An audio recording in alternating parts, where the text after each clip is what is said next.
Strategi pengorganisasian pesan-pesan bad news. Pada saat mengkomunikasikan permasalahan pesanan atau memberitahukan perubahan kebijakan perusahaan yang dapat mengubah citra organisasi bisnis secara negatif, ada 3 hal yang perlu diperhatikan pada saat memberi tanggapan atas keluhan pelanggan, yaitu yang pertama, penyampaian bad news. Kedua, penerimaan pesan tersebut. Ketiga, menjaga goodwill sebaik mungkin dengan pelanggan.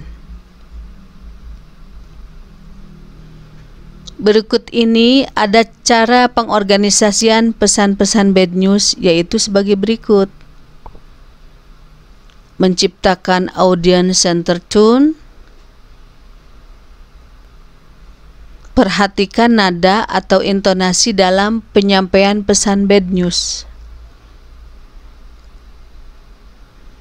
Selain itu, ada 3 tujuan spesifik dalam menyampaikan bad news, yang antara lain membantu audiens Anda mengerti bahwa bad news menggambarkan suatu keputusan yang tegas. Membantu audiens Anda mengerti bahwa keputusan Anda adil. Membantu audiens agar tetap memberikan goodwill bagi perusahaan.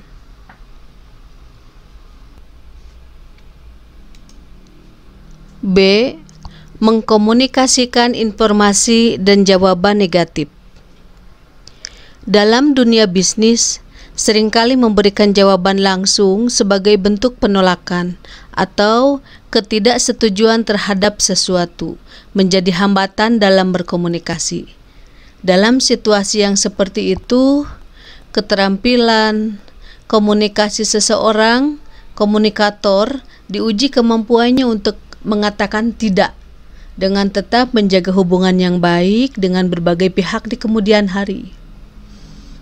A. Bad news tentang produk. Meliputi antara kedua pendekatan, antara pendekatan langsung ataupun pendekatan tidak langsung. Seorang manajer harus mampu menimbang-nimbang kelebihan dan kelemahan masing-masing pendekatan. Bad news yang berkaitan dengan produk antara lain kenaikan harga produk, penarikan kembali produk, kadaluarsa produk, produk rusak atau cacat. Pada penyampaian bad news bagi para pelanggan, lebih baik digunakan pendekatan tak langsung yang diawali dengan pernyataan yang bersifat netral, didukung dengan alasan yang logis, baru disampaikan pesan bad news serta diakhiri dengan pernyataan yang positif dan bersahabat.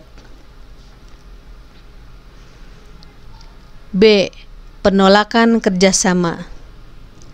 Dalam dunia bisnis, menjalin kerjasama dengan pelaku bisnis lain merupakan hal yang seharusnya dilakukan, lebih memperkuat jaringan pemasaran suatu perusahaan.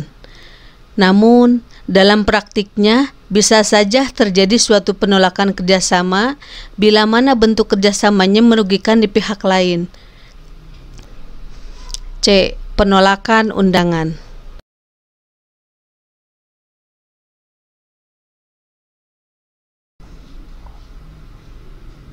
C. Penyampaian bad news ke pelanggan. Ada 3 hal yang perlu mendapat perhatian lebih.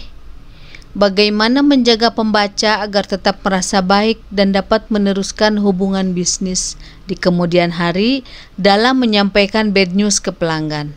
Di antaranya meliputi: pertama, tetap bekerja sebaik mungkin menuju kepada terwujudnya suatu penjualan ulang atau resell.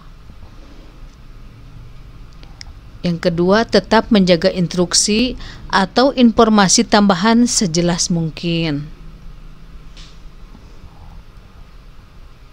3. Tetap optimis, percaya diri, sehingga pembaca Anda tidak kehilangan minat.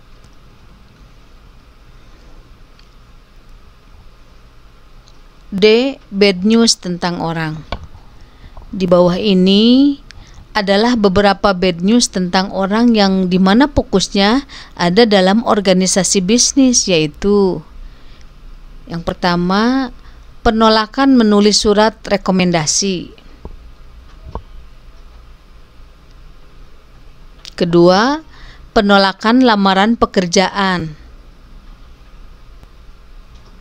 Dan yang ketiga, surat penolakan kredit.